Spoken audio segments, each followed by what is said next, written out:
The Texas Rancher versus the Nazis, Part 2, by Larry B. Litton, Jr. The next morning at 6 a.m., Perry and I, along with George Reeves and Joe Mason, two of our most experienced ranch hands, saddle up our horses to ride over to the prison camp. The morning air is crisp and cool, and a thin cloak of fog floats about 5 feet over the fields, and the air has a damp, grassy smell to it. We leash up Teddy and Cole, two of our best hounds that we use to hunt hogs with. Perry's checking to ensure that Joe and George brought along their rifles and plenty of ammunition. He gave them the broad strokes on the hunt, and he told them that they'd be responsible for handling the dogs. I also double-checked the scabbard lashed to my saddle to make sure that I've got my .30-30 rifle and that it's loaded. Maybe we ought to bring Frankie along, Perry said quietly so that Joe and George couldn't hear him. Do you think that's a good idea? Frankie needs more time with us, Perry said. I can see how the boys sometimes tease him, and that's partly because he's low man, but it's also partly because he's slow. We need to build his confidence a bit. Sure, I said, but this is a dangerous situation. It ain't like we're out hunting hogs or deer. We're out hunting for Nazis. He could actually be a liability. He can handle himself, Perry said. He needs to know that he's one of us. I don't think that we've done enough to show him that. You're picking one hell of a time to give him some attention, Perry chuckled. Sometimes you just gotta throw him in the deep end of the pool, Perry said. Why don't you go fetch him? So I ride out to the hayfield where Frankie was already at work cutting hay. I gotta admit, that boy worked hard, and he always tried to do exactly what he was told, even if that meant having to go over something with him several times. So I tell him to go get his things, and I took him back to the stable. Perry told him to saddle up his horse, and that he was going to go with us on a hunt for some prisoners who had escaped. And Frankie smiled like a little kid. Perry told him to also saddle up a 3-year-old colt named Jake that we'd be taking with us. Why are we taking another horse? I asked. Wilkerson's going to need one, Perry said. We'll be out in the backcountry. He ain't going to be able to ride his Jeep back in those woods. And as we found out yesterday, he is a horseman after all. Perry smiled and I laughed, and about 10 minutes later, we're on our way over to the prison camp. We were 5 riders, decked out in cowboy hats and chaps with rifles loaded and stored away. I actually felt like Buck Jones or John Wayne from the movies going out on a posse to get the bad guys. We were on an adventure. A couple minutes later, we make it up to the entrance of the camp. The fog had already begun to lighten up a bit, and the sun was threatening to peek out through the clouds overhead. As Perry expected, Wilkerson is sitting in the passenger seat of a flatbed Jeep, and 4 well-armed soldiers are sitting in the back. Wilkerson stands when we approach, and when he sees that we have an extra horse with us, he gets this distressed look on his face. I couldn't help but smile. If that horse is for me, you can go on and take him back, Wilkerson said. We stop in front of the Jeep and Perry smiles. This one is indeed a he, Perry said, and Wilkerson flushes red. This is Jake. You'll like him just fine. Wilkerson walks over to Perry so the men in the Jeep can't hear him. He's got 2 nickel-plated .45 automatic pistols holstered, one on each hip. They're partially hidden by the blubber flowing over his waist. I could see he'd have a hell of a time drawing them if he really needed them quickly. My ass is killing me from yesterday, Wilkerson said. I can't ride that horse today. Hell, I don't think I'd even be able to climb on him. Now, Perry could have taken this opportunity to embarrass Wilkerson in front of his men, but he didn't do that. He leaned down towards him. That Jeep ain't going to take you very far, Perry said. Once we get to those woods over there, you're either going to need a horse or you'll be hiking because a vehicle can't get in there. I don't think you want to be hiking all those miles in and back out of those woods with all the mud and muck back there. If you think your ass hurts now, just try hiking through all that mess. Maybe so, Wilkerson said with a little groan. Come on, Perry said. Jake is an easy ride. Plus, your men will be impressed seeing that you're leading them on horseback. Wilkerson nodded, picking the lesser of the 2 painful journeys for the hunt. Perry motions for George, Joe, and Frankie to come over, and we gather close to Wilkerson. All right then, Perry said. Give us the lowdown. Wilkerson began to fill us in on the details. The day before, around 11 in the morning, 3 prisoners who were well-known Nazi commandos had gained access to the prison workshop where they were able to fashion 3 knives out of scrap iron that they found lying in the shop. They reported an elite unit who specialized in parachuting behind enemy lines to hunt down and kill resistance fighters deep into the heart of France. They were hardcore Nazis, and they had warned several fellow prisoners who they believed were getting too chummy with the guards to cool it. The first thing they did after making the knives was to murder one of the prisoners who had defied them. Wilkerson said that they butchered the man so bad that he wasn't even recognizable, and they stuffed his body in a shipping crate out behind the woodshop. After that, they stalked 3 guards who were in charge of inspecting the 2 most southern barracks, and they killed them, and they stole their uniforms, and they left their naked bodies hidden inside of a dumpster outside of the barracks. There, they waited for the 3 o'clock shift change, and then they leisurely walked right out of the southern gates, and they were last seen walking southwest along Jackrabbit Road. Wilkerson said that they found the guards' bodies by 4 o'clock, and by 4:30, he had sent 3 patrols out in search of them, 1 to the south, 1 to the west, and 1 to the southwest, and there had been no signs of them. "Do you have their clothes so we can give the dogs a scent?" I asked Wilkerson. Wilkerson motions for one of the men in the Jeep to come over, and he brings a bag that had their clothes in it. George jumps down off his horse, and he lets the dogs get a good sniff of the clothes. Then they start sniffing the ground, and almost immediately, they're able to pick up a scent, and they begin heading towards the woods to the southwest. George whistles, and the dogs stop, and they sit. They patiently wait. Perry pulled out a map, and he pointed to the Brazos River, which was about 8 miles to the southwest. "Seeing how these men are seasoned pros," Perry said, "they more than likely have been planning this for some time. Does that sound about right?" Wilkerson agreed. "So they probably got their hands on a map, and if they did, they'd see that just on the south side of Watch Ranch, there's a great access point to the river by that old fishing camp that has dozens of boats stored right there. I'll bet you fellas $100 that's exactly where they're headed." "With almost a full day head start, wouldn't they have already made it there?" Wilkerson asked. "Maybe," Perry said, "but their problem is that they're going to be trying to stay concealed, and they want to avoid the open country. That's going to add a handful of miles to the river. Plus, with all the rain that we've had, those wooden trails are going to be boggy and muddy as hell, and that's going to slow them down. On top of that, the mosquitoes are going to be out in force, and that's going to slow them down, and then they're also going to need to sleep. Then add the fact that they'll be hungry, they'll be low on energy, not to mention that the shorter days and not being able to navigate those woods at night, I'm betting you that we've got good odds that they ain't made it to that boat yet." Perry has us all remount our horses, and then Wilkerson sends the Jeep on up the tree line ahead. Perry told him he should just have the Jeep wait there, where the soldiers would have to hike in from that point. It only took Wilkerson 2 tries to get up on his horse, which was pretty impressive given how sore the man was. George gave the dogs another whistle, and they began sniffing the ground ahead and leading us towards the woods.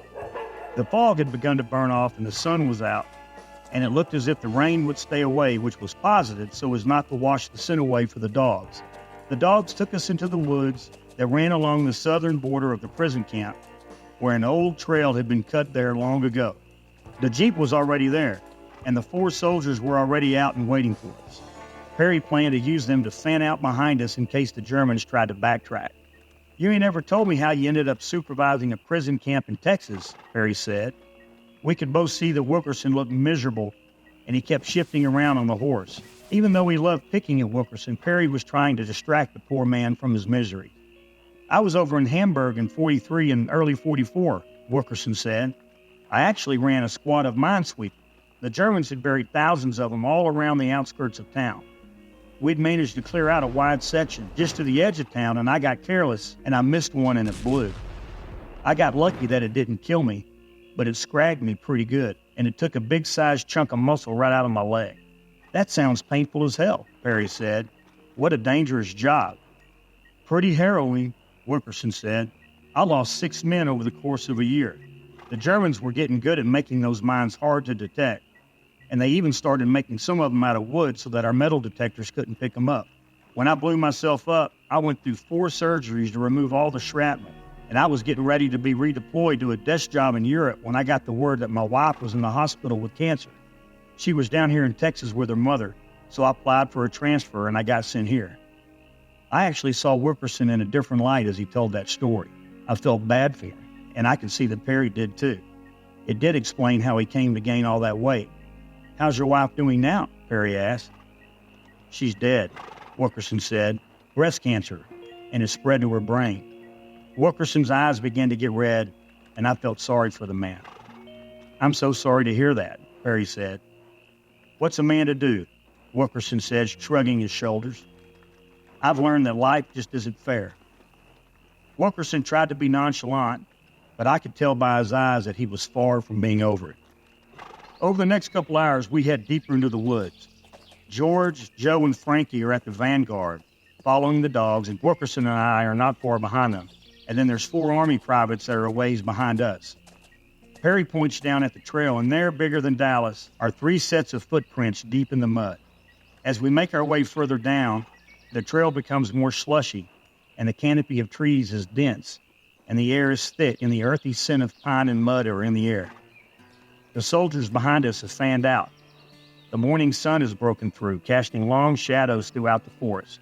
The dogs are speeding up, their noses digging deeper into the pine straw as the scent becomes stronger, and I can hear the distant murmur of one of the many streams that flows into the Brazos.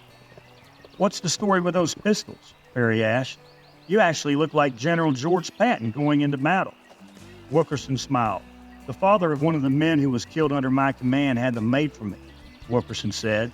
"When I wrote his father about his death, I actually told him how brave his son was, but I left out the part about how many pieces he got blown into." Wilkerson had experienced a good bit more than Perry and I had ever given him credit for. "He had these made for me for looking out after his son," Wilkerson continued. "Can you believe that? His son is killed under my command, and his father has these made for me." "You didn't plant that minefield," I said. "Sounds like he was doing his job." Wilkerson doesn't respond right away, and he shifts again on his horse. "That's exactly what his father said to me," Wilkerson said. "But the boys still died under my watch, just like those 3 boys died yesterday." I check behind us, and the 4 soldiers are about 40 yards back. They're spread out, and they're moving through the trees. George and Joe are about 40 yards ahead with the dogs, and Frankie is about 20 yards behind them. I can see that the dogs are taking a meandering path through the trees. Many of these trees are hundreds of years old, their trunks as wide as a man is tall, and most of them are covered in a woolly moss that look to be as old as the trees. The late morning light and overgrowth create an almost cathedral-like atmosphere. I can hear what sounds like the river now. Its waters are whispering in the distance. The next events I remember almost as a slow-motion replay. A couple minutes later, I noticed that Wilkerson has fallen back a bit and is studying something near an old hollowed-out tree. Up ahead, the dogs start sprinting hard and barking, and I can hear George and Joe running their horses towards something up ahead. I'm about to turn to Perry to see if he wants us to follow the dogs when I hear the cawing of a couple of crows overhead and the sound of a rush of wings taking flight. As I turn towards Perry, I hear a grunting sound, and I see Perry on the ground, which I thought was odd because before I could react, I feel something pulling me off my horse, and I hit the ground hard on my right shoulder, and I feel it pop, and the pain is hot and searing. Then I feel an arm around my neck, and it's squeezing me in a chokehold, and then I feel a knife at my throat. "Don't move," the German says. Then he says with a heavy German accent, "I'm going to kill him." I'm still in shock, and I'm too surprised and disoriented to be scared yet. I can see the soldiers sprinting up with their rifles drawn, and I can hear Perry grunting somewhere behind me. And I hear another voice speaking German and what sounds like blows being traded with fists and boots flying. Up ahead, I hear George and Joe scream something, and then I hear a gunshot. But I'm starting to black out. The chokehold is digging deeper and deeper, and the harder I struggle against it, the deeper the German sinks the hold in. Just as the darkness is almost complete, I feel the chokehold suddenly release, and the German is pulled off of me. I turn, now on my hands and knees, and I'm coughing, trying to catch my breath. And there, I see Frankie, rope in hand, with the German who was choking me on the other end of it struggling on the ground. I look over, and I can see Perry still in the grip of another German, trying to wrestle him to the ground, and I can hear shouting and footsteps from the soldiers rushing in. Suddenly, Frankie spurs his horse forward, right at the German holding Perry, and Frankie kicks him in the ribs with his right boot, and the German falls to the ground just as the other soldiers rush in with their guns drawn. The soldiers cuff the two Germans, and Frankie jumps off his horse and rushes to Perry, first to make sure he's okay, helping him to his feet. Then he comes to me, and he offers a hand, pulling me to my feet. Off in the distance, I see George and Joe coming back with a third German roped, and he's tied to George's horse. "Was that you who roped that German and pulled him off of me?" I asked, still coughing. "Yes, sir," he said. "Then I charged that other fellow, and I kicked him in the ribs so Mr. Perry could get loose." Frankie is just beaming, and I couldn't help but smile. Perry is looking at me with a satisfied look on his face, reminding me that it was him who insisted that Frankie join us. I just shot him the bird. And about that time, George and Joe make it over to us, and they set the German down next to his two buddies, and Frankie fills them in on what happened, and they clap Frankie on the back. The four soldiers are standing there with their guns on the Germans, and Wilkerson walks up with one of his nickel-plated .45s drawn and cocked.